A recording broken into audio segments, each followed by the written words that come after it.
일본이 지배당하고 있다. 당장 수년 내에 엄청난 외교 문제로 발전할 듯. 일본 정부는 국내의 외국인 토지 명의를 확인하다가 적지 않게 당황하고 있는 국면이 펼쳐지고 있습니다.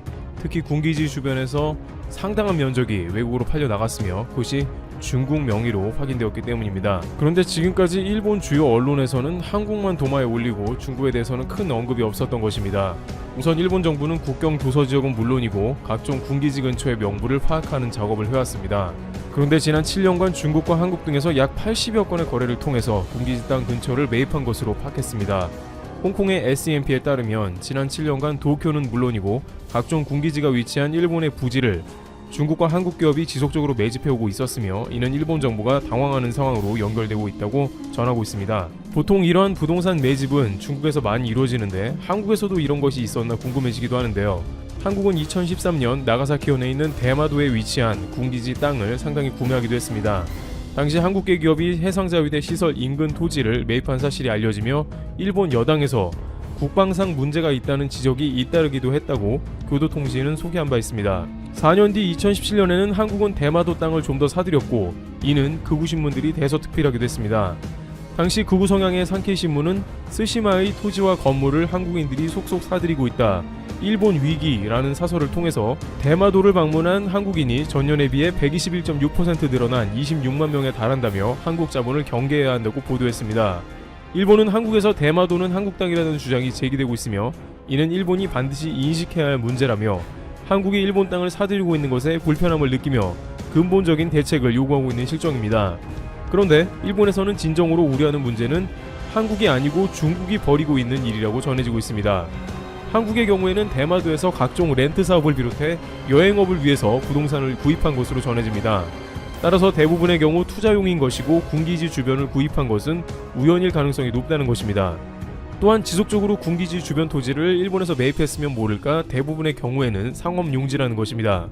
물론 대마도는 옛부터 한국의 땅이므로 언젠가는 수복해야 할 우리의 영토라는 의견이 있긴 합니다만 한일 관계는 미국도 개입이 깊이 되어 있고 중국과는 결이 다르므로 양국 간의 무력 충돌이 생길 확률은 매우 낮습니다.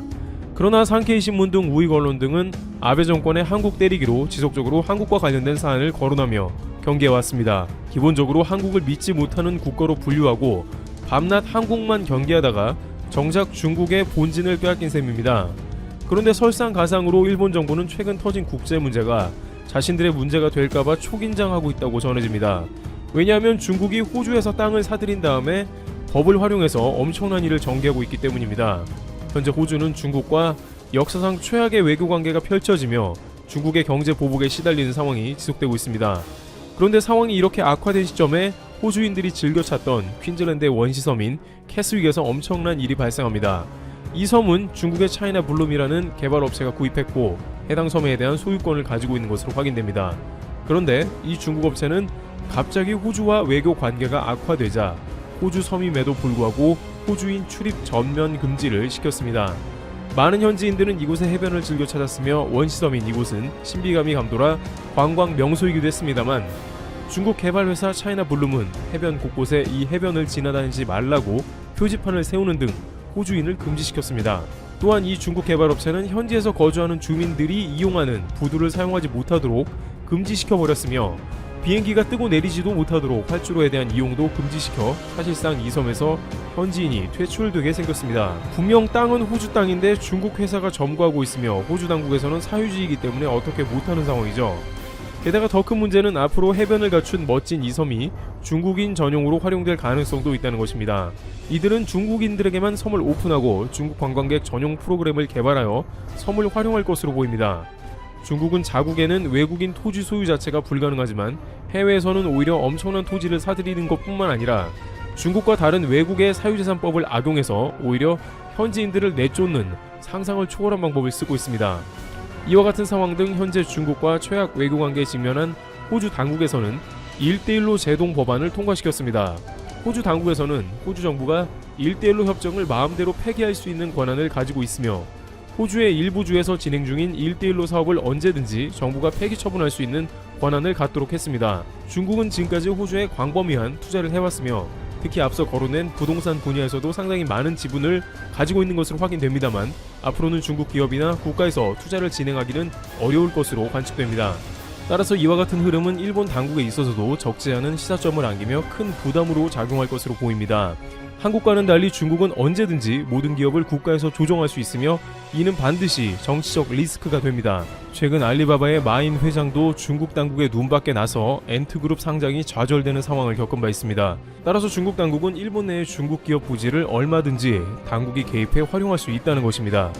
가령 일본 군기지에 대거로 포진한 중국 기업 부지를 통해서 중국은 일본 자위대를 항상 감시할 수 있으며 때론 일본에 주둔한 미군까지 동시에 파악이 가능합니다. 실제로 그런 일이 거의 일어날 뻔한 일도 있었는데요.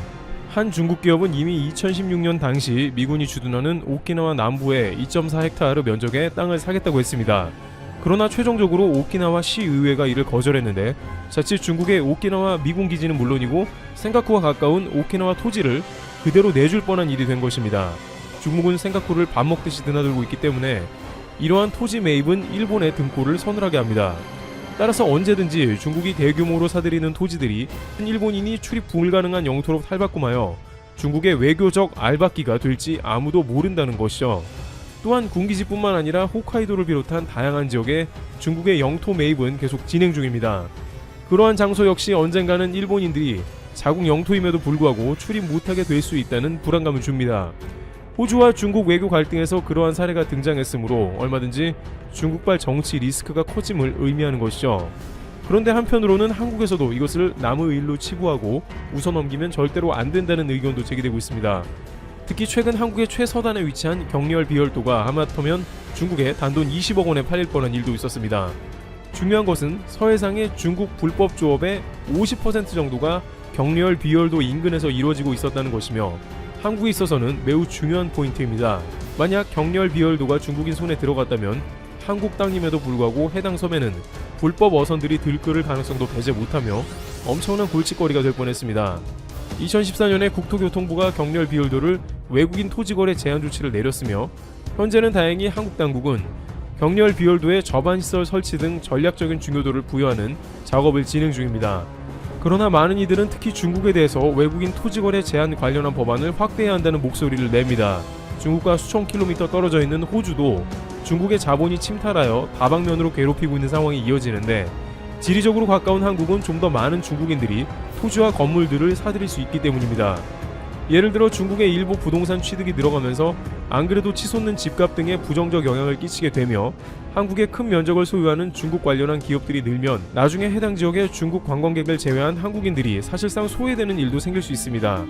이미 중국은 캄보디아, 미얀마를 비롯한 다양한 지역에 침투를 해서 해당 지역을 카지노화했으며 현지에 거주했던 상인들도 중국인들이 와봤자 중국 상점만 들어가 이용하기 때문에 직업을 잃거나 현지를 떠나게 되는 일이 생겼습니다. 그러나 중국 관영신문은 한국과 1대1로를 추진한다며 한국과 협력을 강조하면서 은근한 압박을 하고 있습니다. 최근 왕이 부장이 한국을 다녀가면서 중국 공산당 소속 관영신문 등은 한국과 관계를 강화하고 관계가 깊어졌으며 한국에도 1대1로가 전개될 것이라는 보도를 했습니다. 그러나 중국은 이미 사드 보복을 했으며 미군이 주둔하는 한국을 중국은 언제든지 활용하려고 할 것입니다. 결과는 한국에 들어온 중국 자본은 어떻게든 부작용을 낳으며 사회적으로 문제가 될 것으로 예측되는 것이죠. 물론 한국은 중국과 가장 큰 규모의 무역을 하고 있기에 매우 까다로운 외교관계와 경제관계를 지속해야 합니다만 일본과 호주에서 생기는 문제는 물론이고 현재 국내에서도 중국 자본이 사들이는 한국 부동산에 대한 부작용 지난달 5일 방위사업청은 보도자료를 내고 신형 30mm 차륜형 대공포가 시험 평가 결과 군의 요구 기준을 모두 충족하고 개발에 성공했다고 밝혔다. 30mm 차륜형 대공포는 기존에 사용되던 육군의 20mm 발칸포를 대체하는 무기로 국내 최초로 차륜형 장갑차를 기반으로 만들어졌다. 20mm 발칸포는 분당 1000발 혹은 최대 3000발의 포탄을 소나기처럼 쏟아내는 기관포로 잘 알려져 있다. 발칸은 로마 신화 속 불과 대장일의 신이라는 뜻을 가지고 있다. 전투기의 기총으로 개발된 20mm 발칸포는 미국군에 의해 비행기 잡는 대공포로도 주목을 받았고 1967년부터 미군에 배치되기 시작한다. 우리 군은 1973년 최초로 미군원을 통해 M167 견인 발칸포를 도입하게 된다.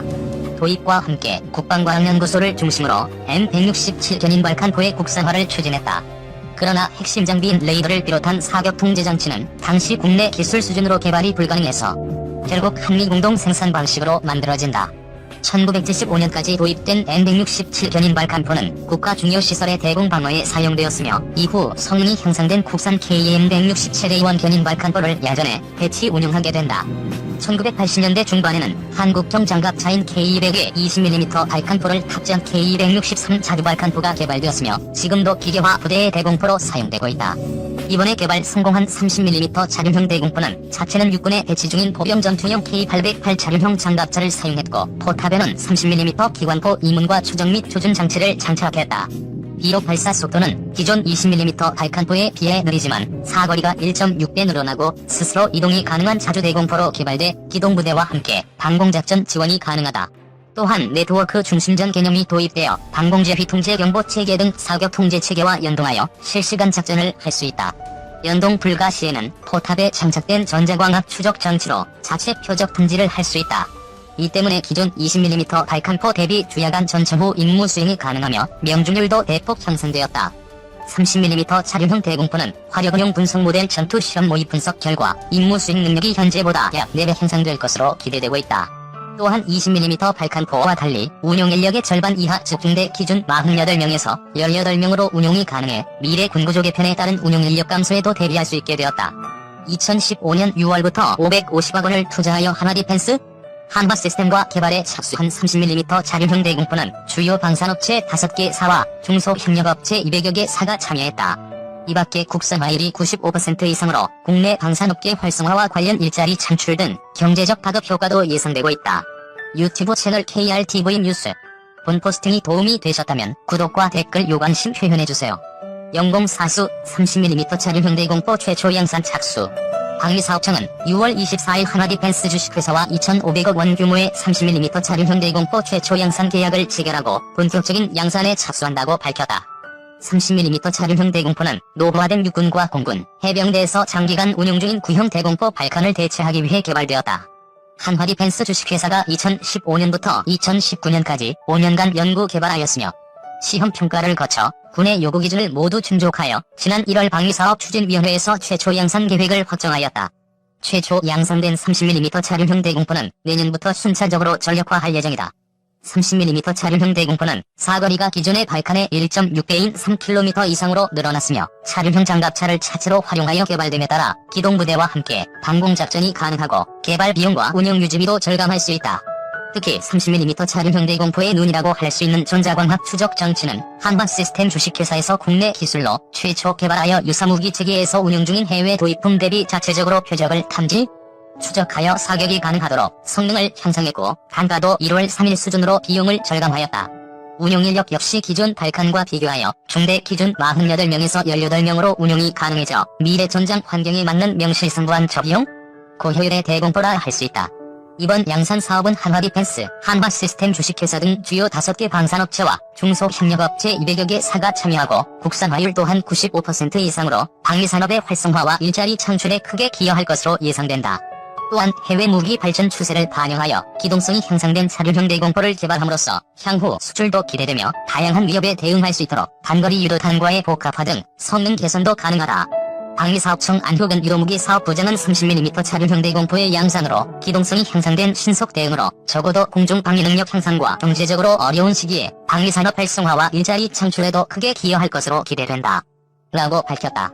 대공포의 미사일 결합 두산 DST 신대공 무기 개발. 국내 업체들이 구경 30mm 쌍을 자주 대공포 비호와 휴대용 대공 미사일 신궁을 결합해 대공 방어 능력을 키운 비호 복합을 개발했다. 두산 DST는 LIG 넥스1, 삼성 탈레스 등과 공동으로 비호해서 신궁 미사일도 쏠 수 있는 비호 복합 무기 체계를 개발해 내년 하반기 양산에 들어간다고 2일 밝혔다. 비호 복합은 자주 대공포의 포탑 양쪽에 각 2기의 신궁을 장착했다. 두산 DST는 이번 주 중 방위사업청과 2014년도 30mm 복합 대공화기 1차 양산 계약을 맺고 본격적인 생산에 들어갈 예정이다. 국내에서 표적 거리에 따라 포와 유도탄을 선택해 발사할 수 있는 복합 대공화기가 개발된 것은 이번이 처음이다. 유도탄은 대공포보다 유효 사거리가 길지만 대공포는 유도탄에 비해 교전 반응 시간이 짧다. 비호복합은 돌발 표적이나 근거리 표적은 대공포로 제압하고 대공포의 교전 범위 밖에 있는 비행체는 유도탄으로 대응한다는 작전 개념에 따라 개발됐다. 이후 대공포에 신궁 미사일 발사기와 구동장치, 전원 공급기 등을 설치하고 기존 사격 통제 장치에다가 신궁의 미사일 통제 기능도 추가했다. 비호복합은 표적의 고도와 방향, 거리를 고려해 운용자에게 어떤 무장을 골라 운영할지를 권고하는 무장 추천 기능을 갖추고 있다. 3km 이상 떨어진 목표물은 신궁으로 대응한다. 명중하지 못하면 즉각 자주포로 타격할 수 있다.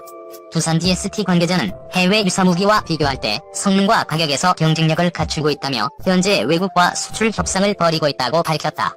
하이브리드형 무기 체계로는 이스라엘 마흐벳과 미국 브래들리 라인베이커, 러시아 판시르 S1 등이 손꼽힌다. 비호 차주 대공포인도 판매 가능성 제기, 수출 성사될까? 우리 군의 적어도 방어를 책임지게 될 30mm 비호 복합 대공화기의 인도 수출 가능성이 제기돼 성사 여부에 관심이 집중되고 있다. 11일 영국의 군사 전문지 제인스는 두산 DST가 신형 하이브리드 비호 차주 대공포를 아시아에 홍보하고 있으며 최근 인도 정부의 이동식 대공방어 시스템 도입 과정에서 최종 후보군에 포함됐다고 보도했다. 2000년대 들어 군 현대화를 지속적으로 추진하고 있는 인도는 기존의 노후한 무기체계를 일신하면서 자국 방위산업 진흥을 위해 50% 이상을 국내에서 생산하도록 하는 메이드 인 인디아 정책을 중시하고 있다.